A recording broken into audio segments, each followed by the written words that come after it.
Hello everyone. तो last video में हम लोगों ने 100 क्वेश्चन कंप्लीट कर लिए थे। अभी हम लोग 101 क्वेश्चन पे हैं और चैप्टर कौन सा है? गुप्त एवं गुप्तोत्तर साम्राज्य, मतलब Gupta and post Gupta empire. तो स्टार्ट करते हैं। फर्स्ट क्वेश्चन देखते हैं इस चैप्टर का। Consider the following statement about Satavahana dynasty. तो सातवाहन डायनेस्टी के जो स्टेटमेंट दिए हुए हैं उसे कंसीडर करना है। ठीक है। फर्स्ट स्टेटमेंट है Simuka was the founder of this dynasty. Second question is their capital was Pratishthan. Third statement is the seventh king of this dynasty Hala wrote Gatha Saptashati in Sanskrit language. तो which option is correct? Option A. First and second जो है ये Simuka was the founder of this dynasty is true. Their capital was Pratishthan is true. ठीक है। तो option number A. Then इसका explanation देखते हैं। सातवाहन वंश के संस्थापक जो थे वो कौन थे? सिमुक थे। सिमुक। इस वंश की राजधानी प्रतिष्ठान थी। महाराष्ट्र और औरंगाबाद थी। महाराष्ट्र के औरंगाबाद जिले में गोदावरी नदी के किनारे बसा है। प्रतिष्ठान को किस नाम से जानते हैं? पैठन।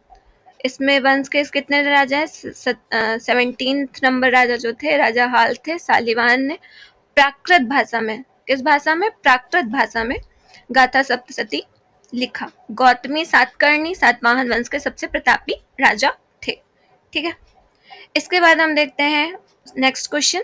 निम्नलिखित में से भारत में स्थित किस प्राचीन विश्वविद्यालय को यूनेस्को विश्व विरासत स्थल में शामिल किया गया है? तो किससे शामिल किया गया है? नालंदा विश्वविद्यालय। ठीक है। नालंदा विश्वविद्यालय की स्थापना किसने की थी? गुप्त शासक थे। कौन?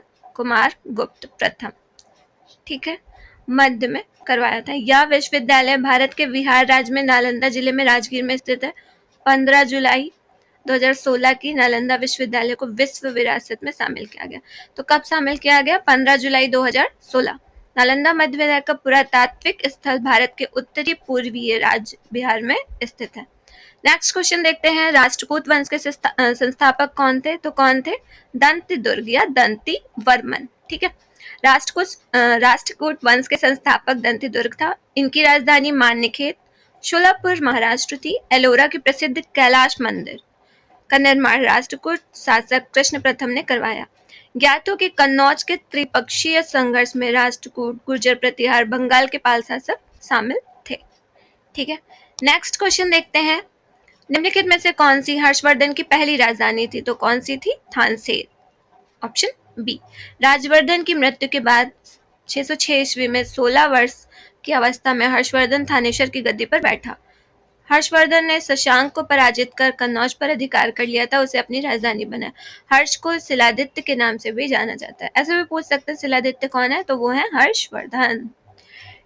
उसके बाद नेक्स्ट क्वेश्चन देखते हैं। समुद्रगुप्त की प्रशस्ति संस्कृत में एक कविता के रूप में किस कवि द्वारा रचित थी, जिसे इलाहाबाद में अशोक स्तंभ पर अंकित किया गया था? तो किस कवि द्वारा रचित थी? हरिशेन। तो समुद्रगुप्त की जो प्रशस्ति है वो किस भाषा में है? संस्कृत में है, कविता के रूप में है और इलाहाबाद अशोक स्तंभ पर अंकित किया है। किसने किया है? हरिशेन। ठीक है। जिसे इलाहाबाद में, अब तो प्रयागराज बोलते हैं भाई, समुद्रगुप्त विजयों का स्रोत है प्रयागराज। किस शैली में है? चंपू शैली में। हरिशेन समुद्रगुप्त का दरबारी कवि था। तो समुद्रगुप्त का दरबारी कवि कौन था? हरिशेन। कौन था? हरिशेन। इसके बाद नेक्स्ट क्वेश्चन देखते हैं। निम्नलिखित में से किस शासक के दरबारी कवि हरिशेन थे? तो अभी हम लोगों ने देखा था किसके थे? समुद्रगुप्त। नेक्स्ट क्वेश्चन देखते हैं। निम्नलिखित में से किस शासक के दरबार में बहुत से विद्वानों को नवरत्न के रूप में अलंकृत किया गया? तो किसे किया गया? चंद्रगुप्त सेकंड।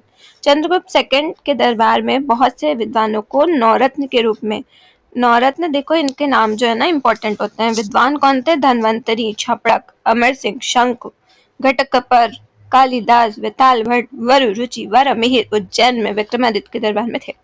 द्वितीय ने विक्रमादित्य की उपाधि धारण की थी। किसने धारण की थी? तो चंद्रगुप्त द्वितीय ने। नेक्स्ट क्वेश्चन देखते हैं। खगोलविद वारा मिहिर और कवि कालिदास किसके दरबार में थे? तो किसके दरबार में थे? विक्रमादित्य। किसने उपाधि ली थी? चंद्रगुप्त द्वितीय ने। हर्षवर्धन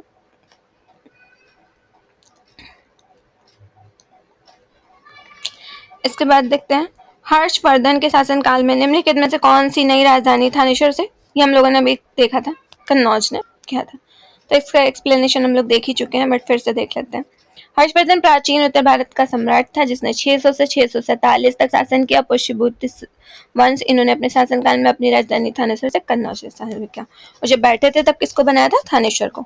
इसके बाद निम्नलिखित में से इतिहास में धन्वंतरी कौन थे, तो धन्वंतरी चंद्रगुप्त विक्रमादित्य को की सभा को सुशोभित करने वाले प्रसिद्ध चिकित्सक थे। एक हम लोग चिकित्सक पढ़ चुके हैं, जीवक, ठीक है, जीवक बौद्ध भिक्षु थे उनके, गौतम बुद्ध के, ठीक है। भारतीय इतिहास में धन्वंतरी देख चुके हैं। विक्रम संवत कब से स्टार्ट होता है, तो 57 से, विक्रम संवत 57 से। प्रणेता कौन है, विक्रमादित्य। शक संवत 78, हिजरी संवत 622, मोहम्मद साहब, ठीक है भाई। उसके बाद जो हर्षवर्धन का हम लोगों ने काल देखा था 606 से 647 तक है, ठीक है। इसके बाद हर्षवर्धन ने 5 इंडीज को अपने नियंत्रण में लिया था। इनमें से कौन 5 इंडीज थे, तो कौन थे, पंजाब, कन्नौज, बंगाल, बिहार, उड़ीसा। हर्षवर्धन पुष्यभूति वंश का शासक था, ठीक है। हर्षवर्धन पुष्यभूति वंश का महान राजा था। इसने 606 से 647 तक शासन किया। हिंशोंग के अनुसार हर्ष ने उत्तर के 5 पंजाब, कन्नौज, बंगाल, बिहार, मिथिला, उड़ीसा तक अधिकार किया। इसके बाद देखते हैं वायुस्थल, जहां हर्षवर्धन ने बौद्ध महासम्मेलन का आयोजन किया, तो कहाँ किया था भाई, प्रयागराज में। प्रयागराज वायुस्थल है जहां हर्षवर्धन ने बौद्ध महासम्मेलन का आयोजन किया। हर 5वें वर्ष प्रयागराज में महामोक्ष परिषद का आयोजन किया था, भारी दान करता था। कन्नौज से पूर्व हर्षवर्धन कहाँ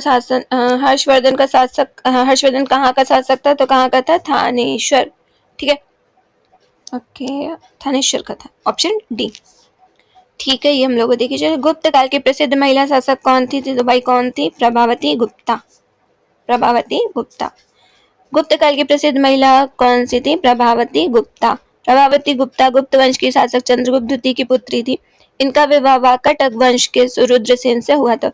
तो प्रभावती गुप्ता का विवाह किससे हुआ था, रुद्रसेन सेकंड से। इसके बाद हम देखते हैं राजपूत डायनेस्टी। 12वीं शताब्दी के आरंभ में दिल्ली पर किसका शासन था, तो किसका शासन था, तोमर वंश। किसका शासन था, तोमर वंश। अनंगपाल दिल्ली के तोमर वंश के शासक थे, ठीक है। जयचंद ने विश्वासघात के कारण पृथ्वीराज चौहान की पराजय हुई। कालांतर में जयचंद कहाँ और कब मारा गया, तो कहाँ मारेगा, चंदावड़ 1194 में मोहम्मद गौरी कन्नौज के शासक जयचंद पर आक्रमण करने के लिए भारत आया।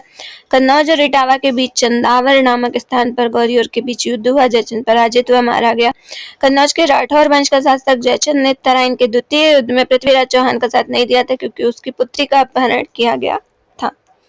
18 नंबर क्वेश्चन देखते हैं। 118 निम्न में से कौन वंश ने भारत के दक्षिण भाग पर शासन नहीं किया, तो किसने शासन नहीं किया, राजपूत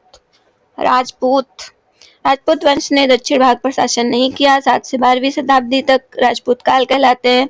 इस काल के महत्वपूर्ण राजपूत वंशों में राष्ट्रकूट, चालुक्य, चौहान, चंदेल, परमार, गढ़वाल। राजपूत वंश भारत के उत्तर भाग पर शासन किया, राजस्थान, दिल्ली, पंजाब और मध्य प्रदेश। इसके बाद